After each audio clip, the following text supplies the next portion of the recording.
You know what show it is? It's the Comics Wellspring first virtual con. We are here hanging out with a whole bunch of dudes here who just love comic books.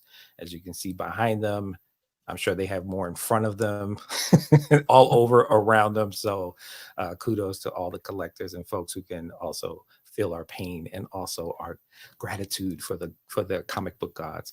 As you know, I'm Gen X. Again, welcome back to the show. Hopefully, you all, if you could do me a favor, let me know what you thought. Did you meet some cool people in the actual virtual space when we were hanging out?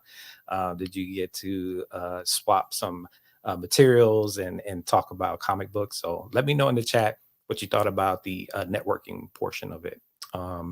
It helps me out as I prepare for other cons and do other things like this. But we are so excited to have a huge conversation with our usual suspects. We got Alex Batts here, we got Brandon Blocksdorf, and now we have two more guests, Blake Thomas Morgan, who is from Blake's Buzz.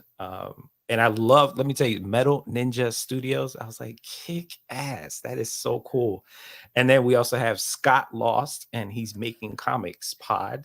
He does a podcast on making comics pod. And I love the accidental aliens, by the way. That was another find that I saw.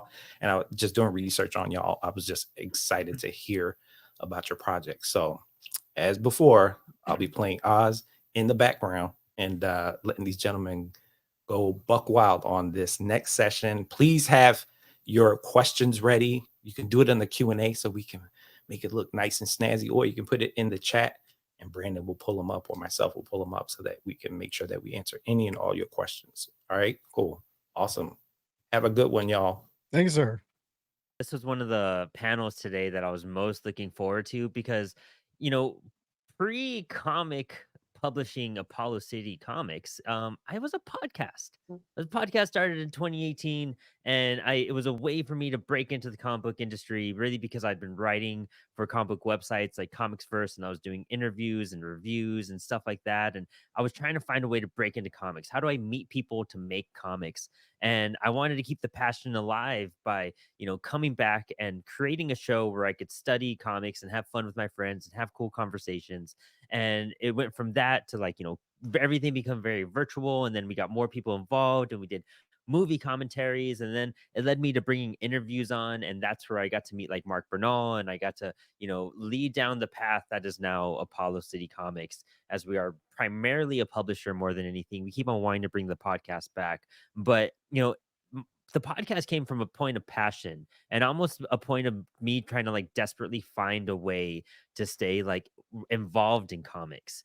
And so like looking around the crazy stratosphere that is the comic book community, podcasts play a very pivotal role in indie comics. And I discovered that, and I think that's where my love for independent comics really came to life, because trying to bring on like the Tom Kings and the Scott Snyders and all those type of people on your show, yeah, that's cool, that's awesome, you kind of feel really big. But like I noticed by just bringing on independent creators, like I was learning and gaining more insight, and I felt like I was actually making an impact and a difference that way.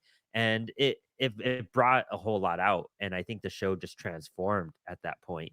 But that's why Blake's Buzz and making comics over here, those are two of the shows that just like really stood out to us when we were trying to figure out like who should we bring on for this virtual con to talk about how did you even conceptualize wanting to make a show, and how do you keep it alive, and like how did your community help you keep it alive as well. Why don't I go to Scott to answer that like little portion first? Like where did making comics come from, and what really drives you to like keep the show going?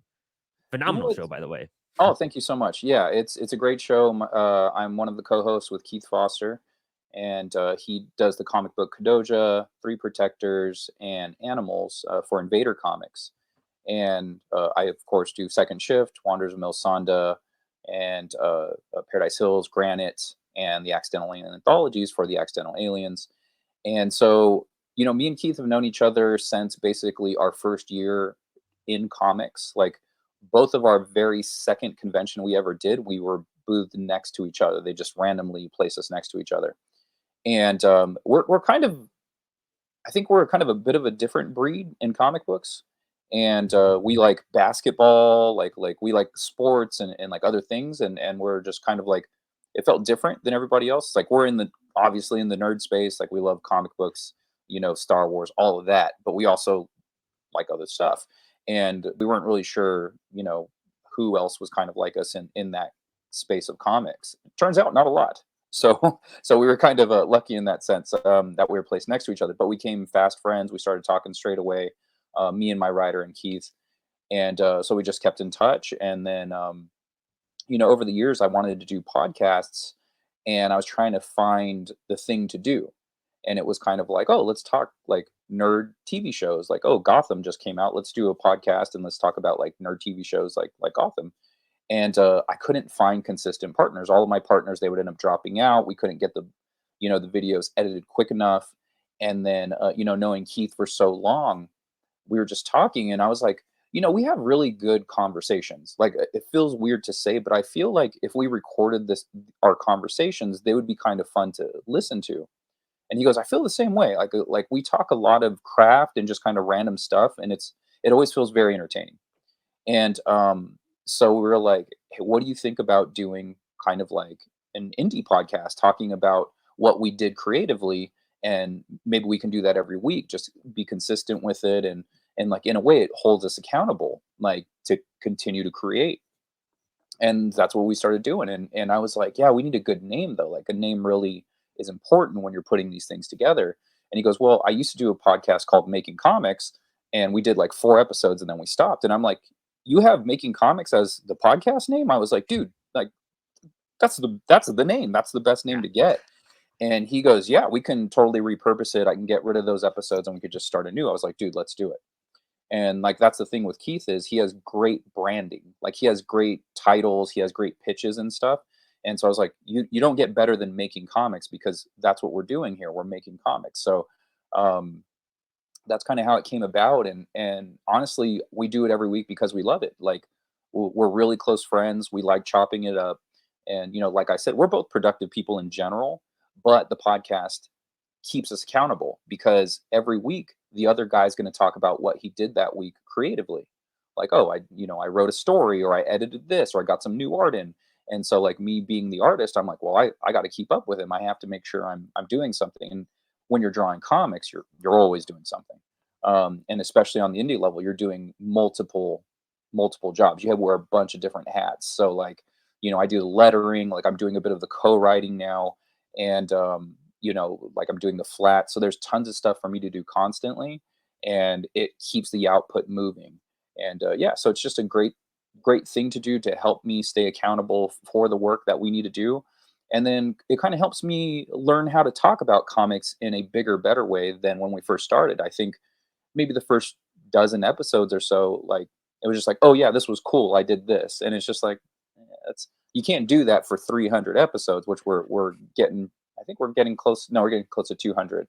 So over time, I was like, I need to be more articulate. Keith is very articulate. He has a wide vocabulary. So I'm like, I need to step up my game. I need to talk about the process of doing art and drawing and making panels and laying out composition and all of those things, in order for the podcast to not be cringy to listen to. It's just like, I don't want people to hop on and think Keith is good at this, but his partner sucks, and like the show would be better without him. So I'm like, okay, I got to step up my game and make sure I know how to talk about comics in a way that's pleasant to listen to. Not only just looking at the art, but also to just listen. I love that, dude.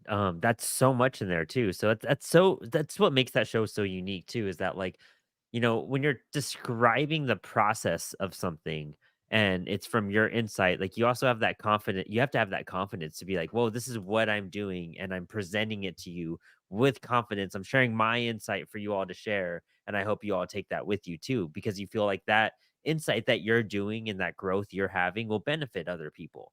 And putting that into like a broadcast show is just like one of those things that it makes the most insecure creators like find something they could resonate towards, kind Yeah. of like what we do with Inspired Inc. I try to share the stories of creators so that when other creators listen to it, it can resonate. Like if you feel stuck, if you feel lost, if you feel like you went through a certain experience, maybe you'll hear a story that someone else went through, and that will like, oh, you know what? Like that's just a thing. Like that's just part of the gig. It's not me. I really want to help break free creators of like those insecurities. And so like your show does that a lot. It lets them know like, oh, this guy's doing it this way and I'm doing it in a very similar fashion, or I'm following that path, and that gives them the confidence to move forward.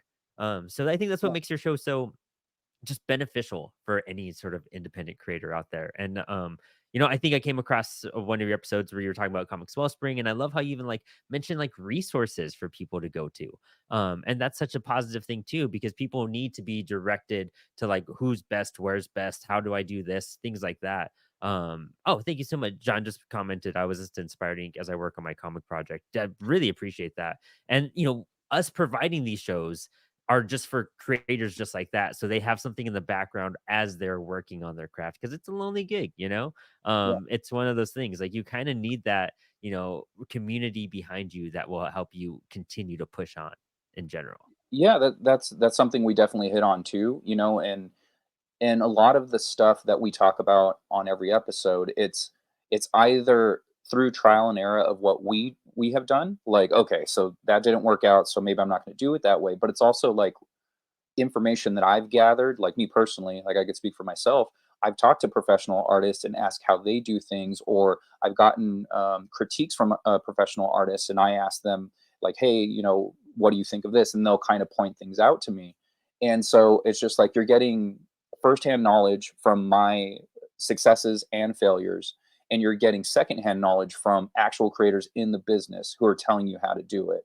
And like I make sure, like not so much lately because we're almost 200 episodes in, but that's something I would like to relay to people is just like, hey, just so you know, I'm not just some indie dude who's just making stuff up to have a podcast. I'm letting you know actual information that I've gotten from professionals that I know personally, or professionals that I've met casually at shows and just gotten some feedback from. So it comes from multiple places, and like the premise of our podcast too is, number one, it's from two different perspectives. Keith is a writer. I'm an artist who's dabbling in writing, and he also has like the aspect of being a promoter. So that's like a different view that he's getting. And then the rest of the show is based off of what'd you do this week, and just that thing alone keeps you moving forward and progressing forward. And we have gotten comments from the fan base that say, I really love that you talk about your failures on the show too, because I fail and it discourages me from working more, and I want to keep working. And so when I hear you guys have failed at something, it makes me go, everyone goes through it, I'm going through it now, and eventually it's going to get better. So we love that. We love hearing from our audience and like seeing what they're into and what they're not into so much. And like, the benefit of the good is you're learning new information. We love that. The stuff you're not as much into is, we have a timestamp so you can jump to wherever you want to be. Like, like we start off with beers. We drink a beer every episode. We start off with beers. If you don't like the beer talk, there's a timestamp to jump you forward. We have a part at the end of the episode, which is called Bringing the Bullshit. And that's where we talk about random stuff, like stuff in our lives, things that we're collecting, things that we're reading. We watch basketball, so we talk basketball. So if you're not into that, you can stop there or jump or do whatever you got to do. So yeah, it's a pretty well-rounded podcast. Like 3 years in, like we kind of got the format down and everything. And so with that, it helps the creators, just like if you want to hang out with us, like I said at the beginning of it, was I think our conversations are entertaining enough for people to listen to. So if you just want to hang out with a couple of guys that seems like people you could hang out with, just listen to the whole episode. You're going to be good. But if you are just a creator and you're not into the us as personalities, as people, then just jump to the craft and you're good to go. That's awesome. I mean, speaking of failures, if you want an episode full of failures, Alex and I will jump right on that and talk all Thought about that was those. how you were going to introduce me. I was like, oh no. Oh, man, Speaking of failures, here's Blake. we're going to switch I right get over this to Blake straight. over here. And Blake, you have some connection with Invader Comics and I Keith do. Foster. I used to work with them. I liked working with them. The Metal Ninja got so busy. I had to. I don't get to work with a lot of like. I don't get to do much client work anymore because the studio is so crazy. And I started the studio as like a social media guy. Then I was like then they're like, well, you kind of do more than that. And I guess you're a marketing guy. And now like I during the day, like I kind of I run the ship a lot for like, you know, some days when like if like Joel and Chrissy, they own the company, but like Chrissy works in a hospital 4 days a week. And so anyways, like I lead the studio some days. And so like now I'm the operations manager and yeah, like my worst fear would be like having someone hire me and then being like, man, he did a crap job, you know? And like, and so it was like, I like all those dudes and they were making cool books. And, but yeah, I had to, I was like, guys, I'm sorry. But they were, That's when I quit understandable. my job, they were my first like industry job. Like it was it was to the point where it was like, well, I'm gonna go work at like a grocery store. I had to do something. I was like, it was like out of money. And then yeah, they hit me up and then after that I met with like Joel at the studio and then like through then like kind of started working like help Jessica on some Kickstarter campaigns and now I work. So yeah, it was kind of crazy. I snuck my way into the industry. I was like by yakking into a microphone. So it's, Everyone gets in a different way, man. It's all good. yeah, as Yeah, long that's how as you long gotta as you do get to it. the party, right? We're still here Yeah, somehow. Yeah, I'm That's a like that's the cool part about it too. Like, breaking in through a podcast is like a weird avenue. And that's kind of what I did too, which was, I started in 2018. It took me till literally last year was when I put out my first book, the Punk Anthology. Oh And then, wow. Alex's was our book was our second book. His first book was our second book, and that was a yeah. cybersync over here. And him too having a background with like it was kind of an interview process where like you want to come on Apollo, just guest on a couple episodes, you see if you like it, you have some good insights, and then it just like bam, like it all just podcasting led us to like making comics in general, and it was fortunate. Where did Blake's Bloods come from? Like, how did this come about? Because it is a different approach from making comics Dude, completely, man. Like it's a different avenue.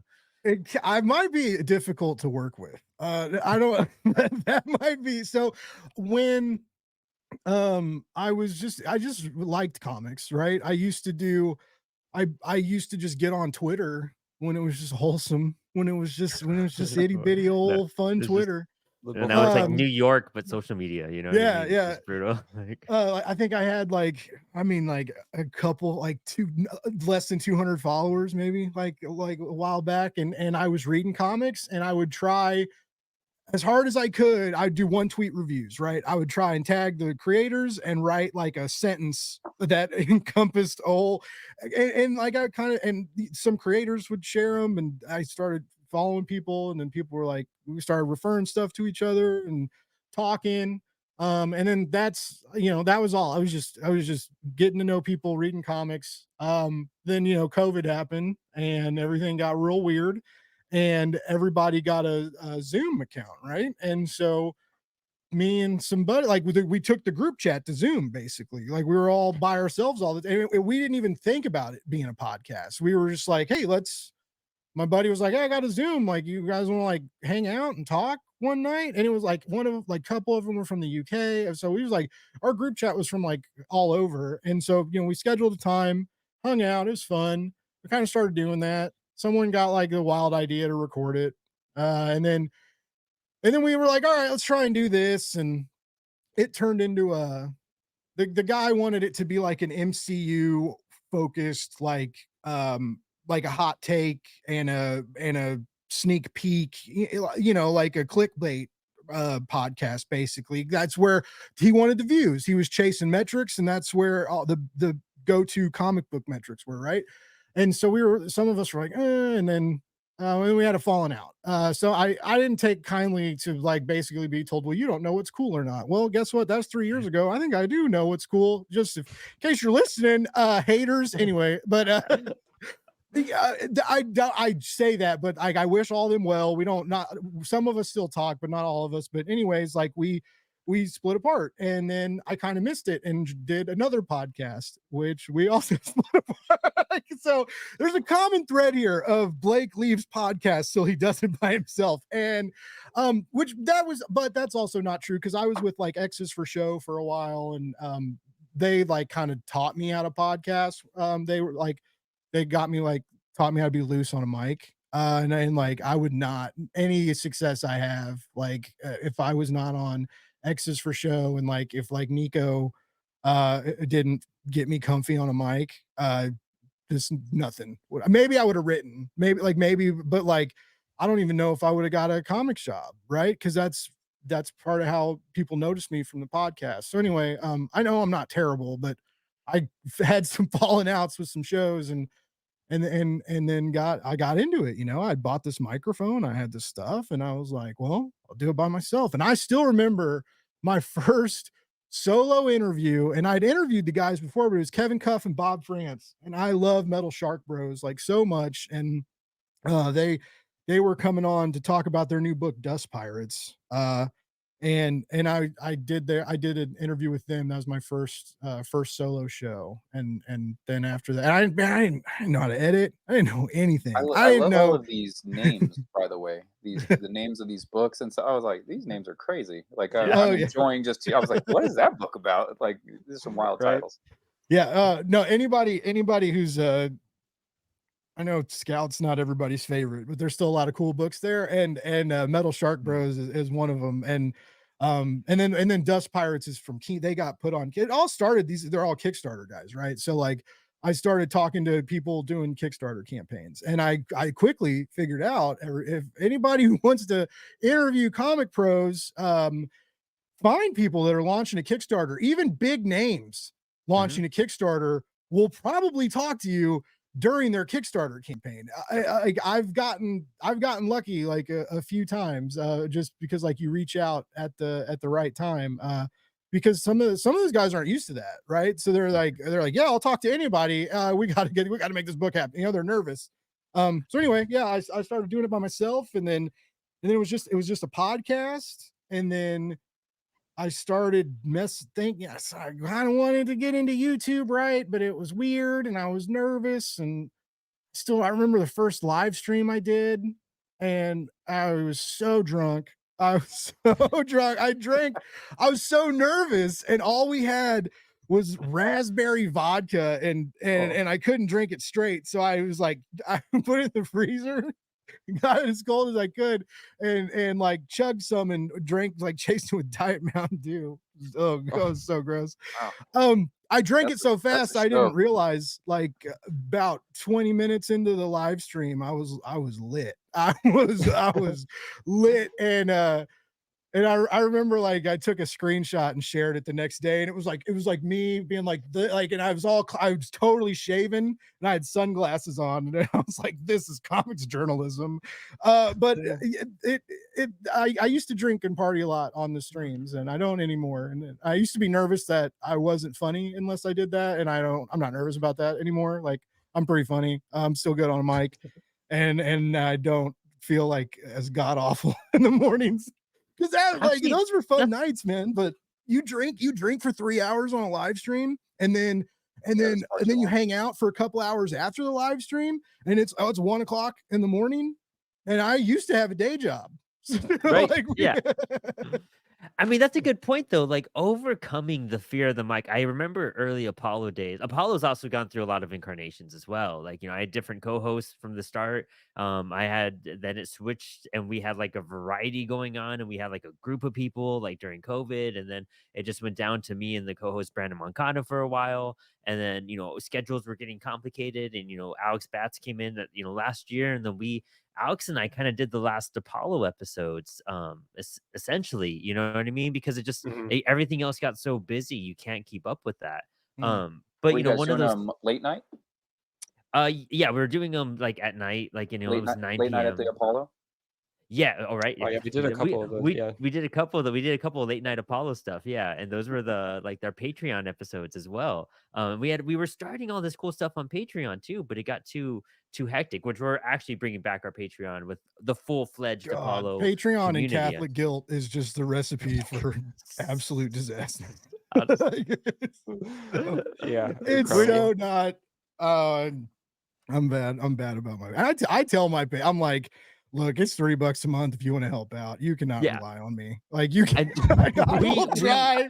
We've revised it like 6 times. Like every time we're like, oh yeah, we'll add these things, but then it always just ends up being too complicated, and you're like, oh yeah, it gets nuts, man. Like, just a newsletter. which is crazy because I used to do Invader's newsletter. So like if people are paying you to do a newsletter, it's kind of different. But if you're like, I have to do a newsletter myself. You're like, no, I will do anything. I'll lose 50 pounds tomorrow. I will, I literally have a personal newsletter drafted for tomorrow because I'm trying to bring mine back because I did 3 in the last easy. like It's 10 go months. for it, dude. Like, it's like no, I can get back on it. We kept our Patreon, like we waited 3 years to do ours. I think we waited like maybe 1 year too late. Like we still have like good membership coming in. We've had like a nice burst of it in the last week or so, which is super cool. But we kept ours relatively simple. We basically kind of did $1 as you get whips, work in progress stuff, and it basically says you enjoy the free podcast every month, and it's worth $0.25 an episode because we do 4 episodes a month. So just like, hey, throw us $1 if you enjoy the podcast, and you get to see some backstage stuff and all of that. And then for $5, we do 2 extra podcasts that are exclusive to the Patreon. So, and then we had, and then we did like a couple of higher tier ones for creatives because it is a making comics podcast.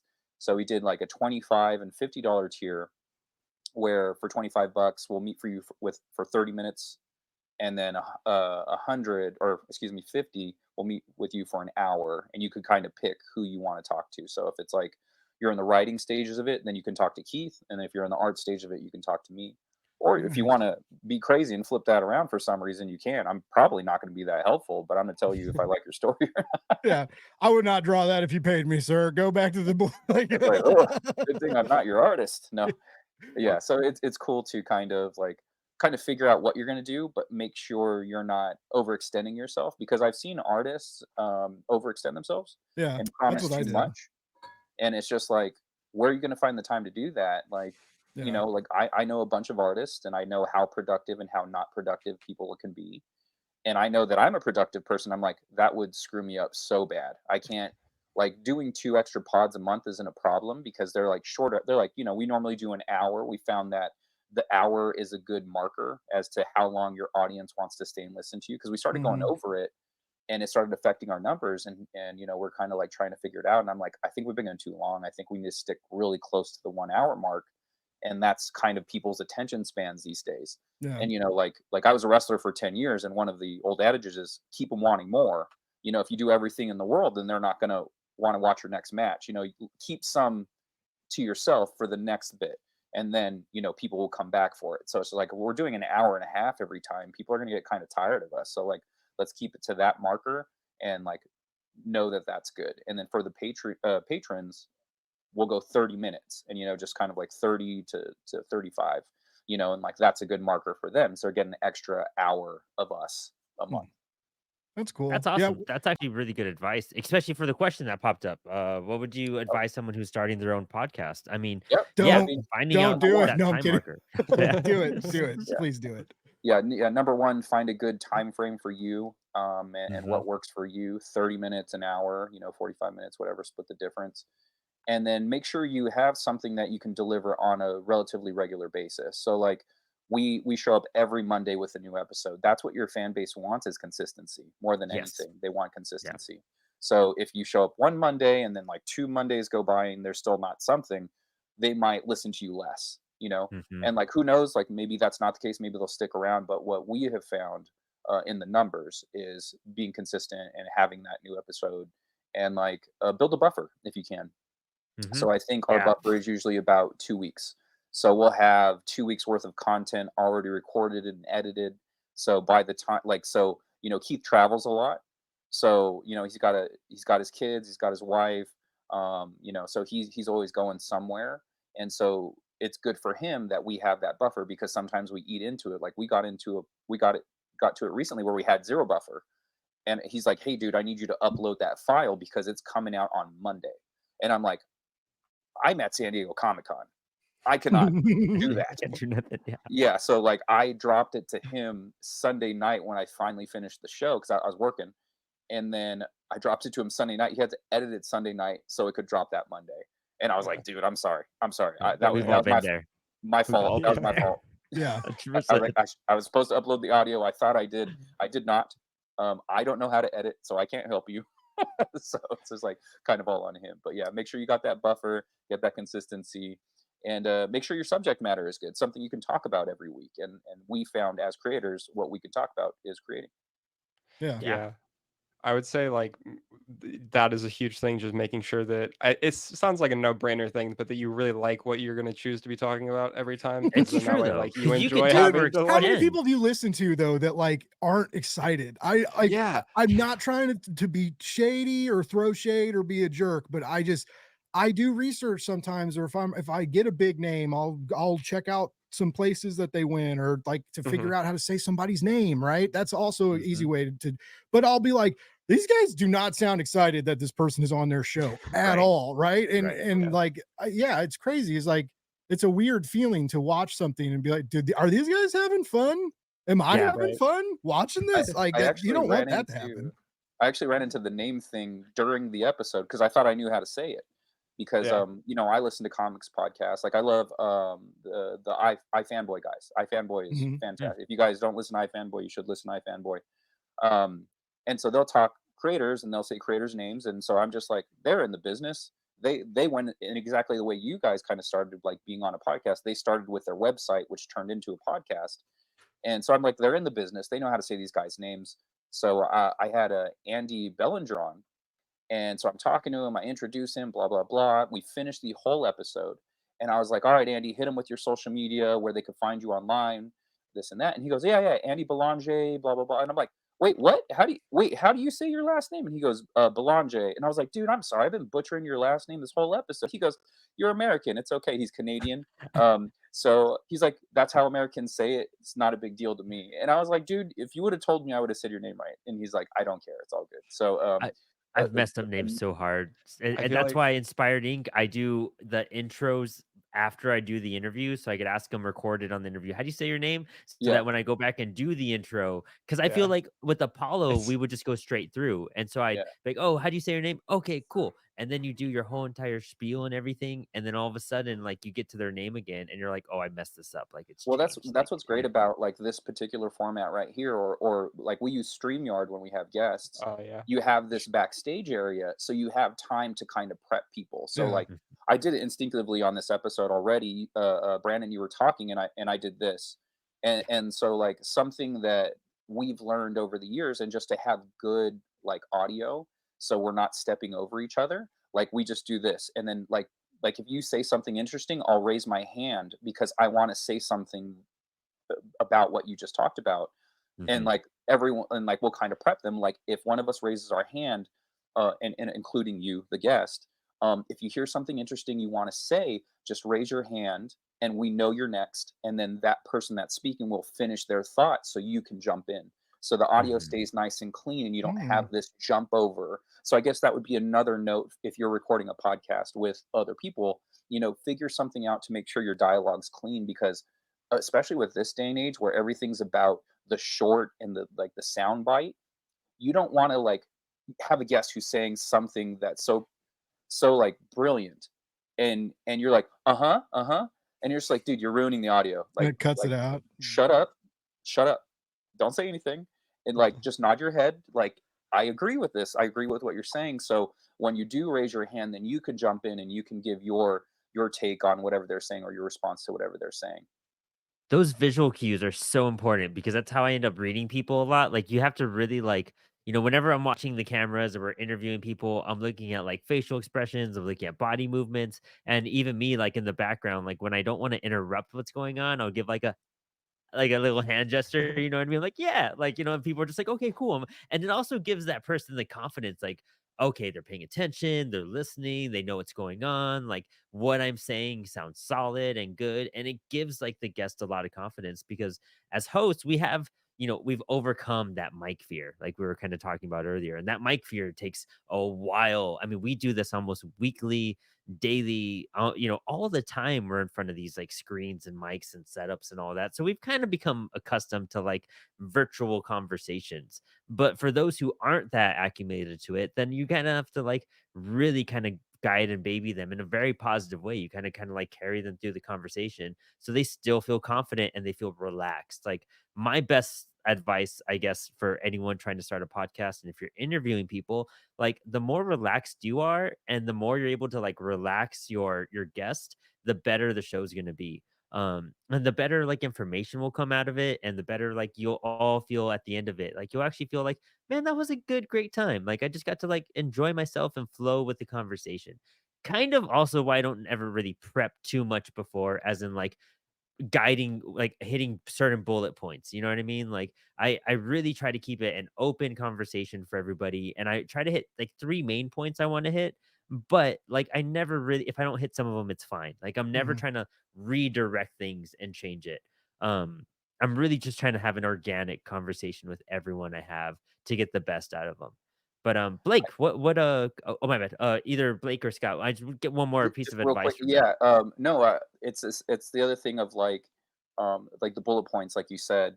You want to have something just in case, like maybe your guest isn't as, I don't know, extroverted. Like Yeah. they're an artist. Some artists are very introverted, so it's hard.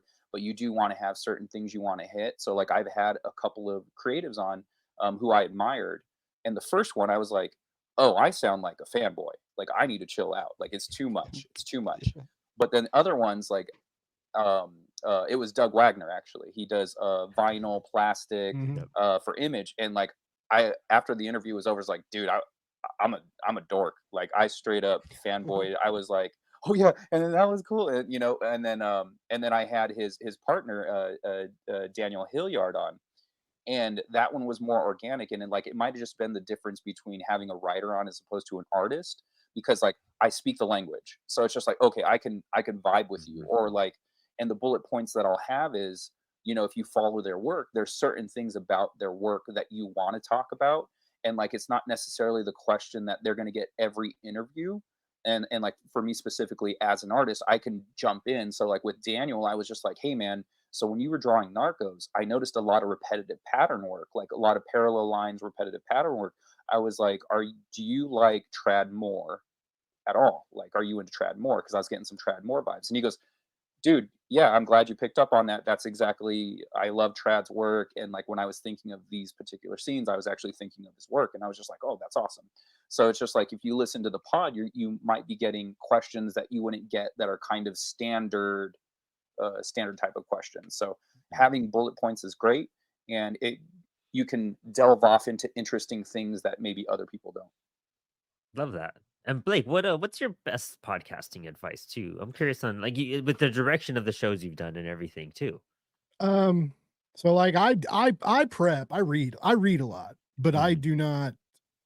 I may get up like topics that I want to bring up or try to get into, but like I remember when I interviewed Brian Edward Hill, and I got lucky. I interviewed him like He's really early, like I interviewed real him early, a few years and ago, he's and so he's cool, great. right? He's Yeah, he's so nice. I love him. and I told my buddy, I was like, I'm interviewing a guy who wrote Batman, and he's like, Yeah, what are you dude, gonna ask him? And I was like, not I about don't Batman. have any questions. I was like, I'm not gonna write down. I was like, I don't do that. And he was like, what do you mean you don't?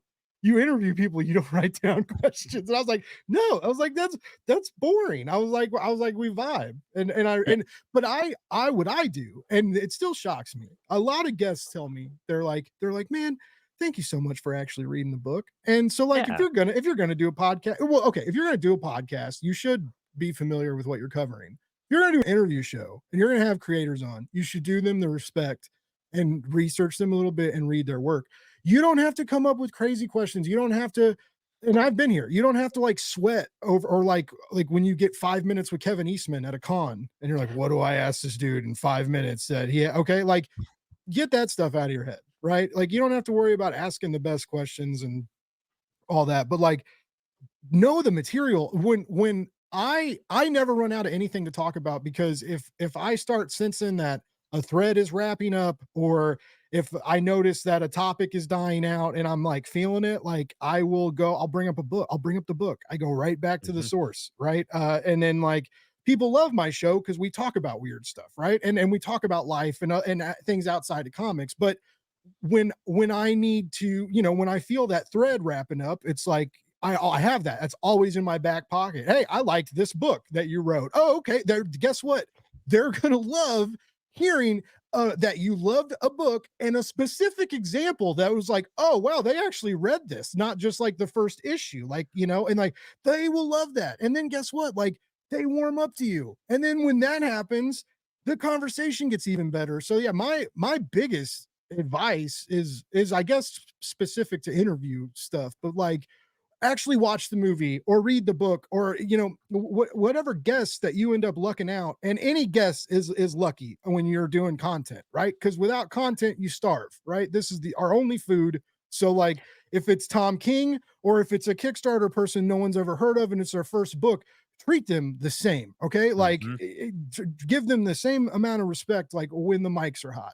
And but yeah, you know, read the books. Like I said, don't sweat over the questions, but you know, read what you can and give them that, you know, respect them that much. And it's shocking to me that that's apparently so many people don't do that. Cause like when the mics go off, I hear that a lot. Like I wish these other press people like read the comics, like, and it's like, wow, that blows my mind. And that's a bummer. So like I have great gear, right? You can get cool lights, nice cameras, everything. Okay, you could talk into your cell phone and be excited with someone and make a podcast, right? But the excitement, being knowledgeable, those two things go a shocking long way when you're starting out. You know, reading the book, I think that's what we're kind of combining everything that, you know, both you and Scott have said so far.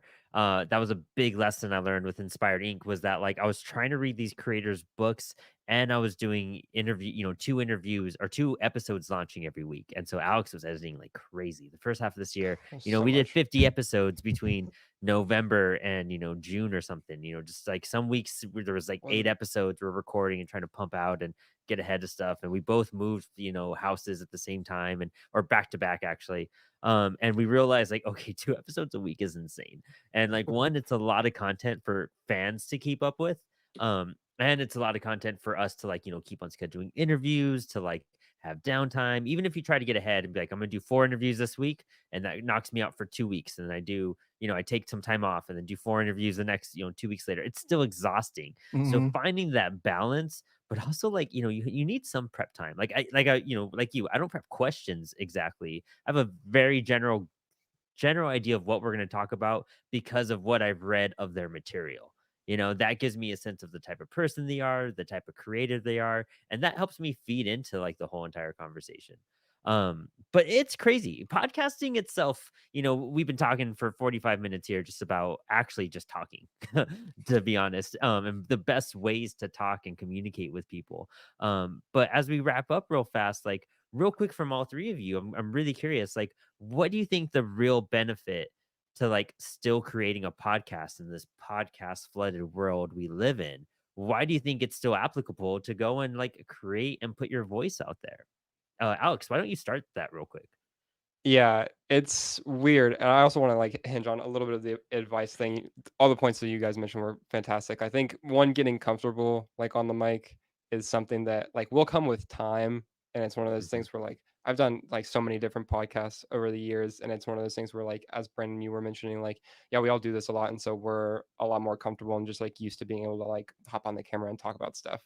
And like when you're first starting out with a podcast, it's just going to be a weird thing to kind of feel like, to just sit down in front of a microphone and like look at a camera and just be like, oh, this is weird. I'm just talking directly to the camera. And so like getting used to that will just come with time, and that's fine. And I think my biggest piece of advice to go with that is to just be okay with the fact that it's going to be rough, especially like first starting out. You're not going to be used to it. It's going to be weird. Also, things are going to go not as planned with podcasts all the time. Blake, you were talking about fallouts with podcasts. Brandon, Apollo went through multiple like versions and things like that. I've been involved with like 10 different podcasts probably over the years, and like I'm doing like 4 more right now. And like, so it's just one of those things where like, if you just stay consistent with it and stay active with it and it's engaging for you, it's one of those things that will just be worth it in that sense. And that kind of like leads me into answering like your final question, and the fact that I think it's worth it still because, one, if you're interested in doing it and you do find yourself wanting to spend that time invested in it, then it's something that will be worth it to you on like a personal level no matter what, but then also like even though everyone has a podcast, there are so many podcasts out there and there are so many podcasts about everything already, right? And the reason though is that there's still enough of like there's so many people, and so there's going to be an audience that like you will find that will be interested in what you have to say about a specific thing. Or maybe you have an idea for a show that's a combination of like these three other shows, or these like you see a connection somewhere between a certain topic or a certain whatever it might be that you can put your own spin on, and like that'll find an audience. It might take a while, and like that's goes into the like staying consistent with it thing, but like you're able to find something that interests you, and there are going to be other people that are interested in it too, and they're going to be interested in what you have to say, and they'll want to spend the time hanging out with you and listening to your podcast and like building a community. And you can find a community in that way, because then if you're like I've made so many friends or had friendships deepen by being like, oh, you also listen to this podcast that's like about whatever thing. Like Brandon all the time will mention, like we'll reference a podcast that he like re-listens to about storytelling, and he's like, oh, you should listen to this. This is super useful for, I listen to this one for if I need storytelling inspiration, or like I listen to this one if I need to hear creators talking about their process or whatever it may be. There's a podcast for it. And so I think that the reason that it's still like worth going is because it's a combination of all of those things, and it does make it a useful time investment. And I was watching a podcast the other day, and one of the things that the host mentioned was that people all the time will say like, oh, I want to be reading more books. I don't read as much books about, it was a philosophy podcast. They're like, I don't read as much books about philosophy anymore. I just like listen to all these philosophy podcasts. And the host was like, well, I mean, you're still doing the same thing essentially. Like we write things down so that we can remember the conversation. Like you're now just like cutting out the middleman. You're going straight to like the conversation and still getting the same thing out of it. And so I think yeah, there's so many podcasts and so many around, and people do them so much because there is something like worthwhile in there with what creators have to say, and then finding a thing to be interested in through that. And then like we told stories verbally before we wrote them down and shared them in print. Yeah, You know what I mean? exactly. And printed them and shared them that way. You know what I mean? So like that verbal essence, I feel like will always have a precedent somewhere and make an impression on someone really well. Scott and Blake, whichever one you want to answer that one before we answer one last question, and then we'll wrap up. Yeah, a quick comment on Alex's thing. Yeah, it's funny. Me and Keith had a conversation about like audiobooks, I and love audiobooks. yeah, and So so like much. he was talking to someone. He goes, "Yeah, I read this many books this year or whatever." And they were like, "How did you read so many books? Like you're constantly doing stuff and whatever." It's like, "Well, I travel a lot, so I listen to the books." And they're like, "Oh, that doesn't count." And I Yeah, it said, does. it Yeah. doesn't count to who? Like your teacher? Like we're Yeah. not in school anymore. Like you're reading the book to get either the story or the knowledge, whatever you're trying to Mhm. do. If it's philosophy or whatever you're into, right? It's like Mhm. the book is to get the knowledge. But if you have someone read the book to you, are you still getting the knowledge? You are? Okay, then we're good. So it Yeah. still counts. It's and regarding why I personally do podcasts, it's because number one, it keeps me accountable. Number two, I get to talk to my buddy. And number three, it's grown our readership. Not only our listenership is a good Mhm. solid number. We have a nice fan base. But the one thing that we do ask on the pod before we had a Patreon, it's just an option either or. It's like, hey, we give you this information totally free. We don't expect anything from it, but it would be cool if you bought our books. Like you make comics, which means you probably like reading comics. So why don't you read ours? Like we're giving you some information. So in return, when we do a Kickstarter, we'll announce it and back the project and go from there. And so a nice amount of our listenership does back our projects. And not only that, we've had people that listen to the podcast meet us at conventions. Like we had a guy, his name's Mike. He does this. Dope Cat is his comic books. He's a great guy, funny guy. The book is exactly what you think it is. It's a cat that smokes dope. Love it. So that's the whole book. But anyway, he was tabled next to us. I think 2 WonderCons ago, and he just heard us talking. And he goes, "Are you the Making Comics guys?" Because we didn't have like Making banners or comics anything. better. Like yeah, Yeah. nothing that shows that we're the Making Comics guys. He just heard us talking. He recognized our voices, and we're like, That's "Yeah, really you cool. listen to the podcast?" He goes, "Dude, I love your podcast. Let's do it every week." And he slammed $20 down on the table and he said, "All right, give me what you got."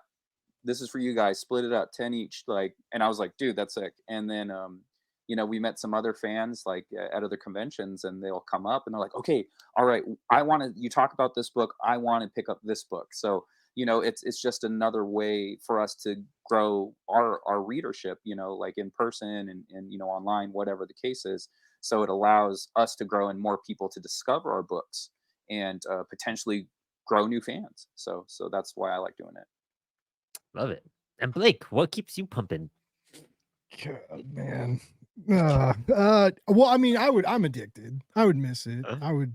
I get so stressed. I have a new philosophy now where it's say yes and figure it out. And so like pretty much like any Geek Network email I get talking about an interview, I'm like, okay, cool, let's do it. Okay, cool, let's do it. Okay, cool, let's do it. And then I also like, when like I do like five image interviews, and then I'm like, hey, what's Chip doing? And then maybe I got a maybe. That's right. So like they did not say no when I asked for my recent Chip Zdarsky interview. So anyway, but I keep but I keep saying it. Mad Cave and Paper Cuts keep sending me like new YA stuff. And I'm like, yeah, do it, let's do it, let's get it. Yeah.